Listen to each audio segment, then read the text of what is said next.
Welcome to the Deliberate Leaders Podcast. I'm your host, Allison Dunn, and today we're tackling something I see plaguing even the most dedicated leaders: the activity trap.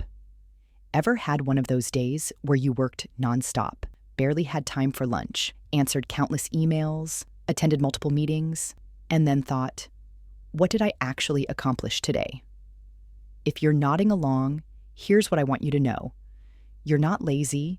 You're caught in the activity trap. The activity trap is that deceptive state where you're constantly in motion, but making minimal progress on what truly matters. It's like running on a treadmill. You break a sweat, you feel accomplished, but you're still in the same spot. I coach many leaders through this exact situation. They come to me frustrated and exhausted. They're buried in endless meetings with no clear agenda, email rabbit holes before 9 a.m., quick win tasks that check boxes but don't build real value.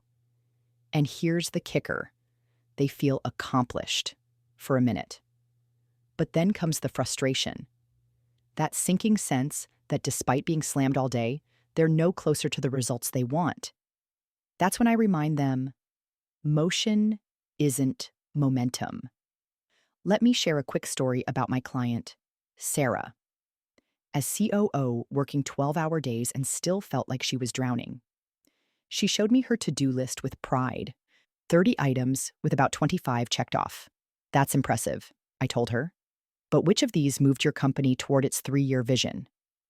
She stared at the list and then circled just 2 items. 2 out of 30, she said quietly. That's enlightening. That's the activity trap. You're working hard, sometimes harder than ever, but your energy isn't aligned with your impact. So how do we break free? Here are 3 key distinctions to help you escape. Distinction number 1, busy work versus breakthrough work. Busy work fills time. Breakthrough work creates change. Busy work is reactive, responding to others' priorities. Breakthrough work is proactive, advancing your vision. The question isn't what's urgent, but what will create the most significant impact today. Distinction number 2, management versus leadership. Management handles what exists today.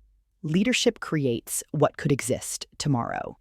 Many of us get stuck in management mode, putting out fires and responding to immediate needs.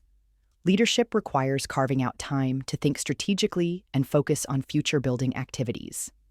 Distinction number 3, activity versus achievement.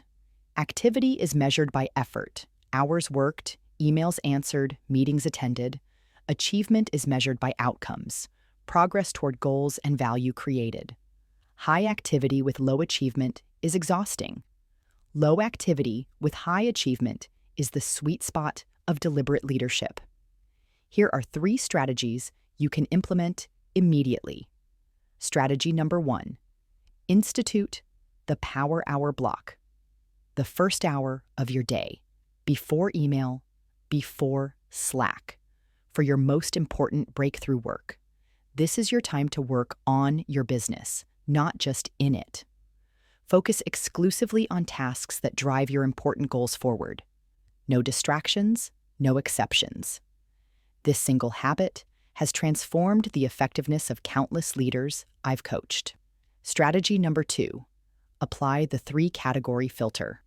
At the start of each week, sort your to-do list into breakthrough work, moves you toward your vision. Management work, maintains what's working. Busy work, could be eliminated, automated, or delegated. Commit to spending at least 40% on breakthrough work, no more than 40% on management work, and shrink busy work to 20% or less. Strategy number 3, implement the 1 less rule. For 1 month, do 1 less low-value activity each day. Maybe decline a non-essential meeting. Maybe batch email checks to twice a day instead of every 20 minutes. Maybe delegate a task someone else could handle 80% as well as you. Small subtractions create significant space for the work that matters. I challenge you to conduct an activity trap audit. For 3 consecutive workdays, track how you spend your time in 30-minute increments. At the end of each day, ask, What percentage was spent on breakthrough work that moves my important goals forward? What was my highest value contribution today? What low-value activities could I eliminate, automate, or delegate? After 3 days, look for patterns. Most leaders discover they're spending less than 20% of their time on true breakthrough work. Remember, you're not lazy. You're just human, navigating a world designed to pull you into the activity trap. The difference between average leaders and exceptional ones isn't how many hours they work. It's their ability to focus on work that creates genuine momentum. This is Allison Dunn, reminding you that true leadership isn't about being busy. It's about being deliberate. Until next time, lead with purpose, not just activity.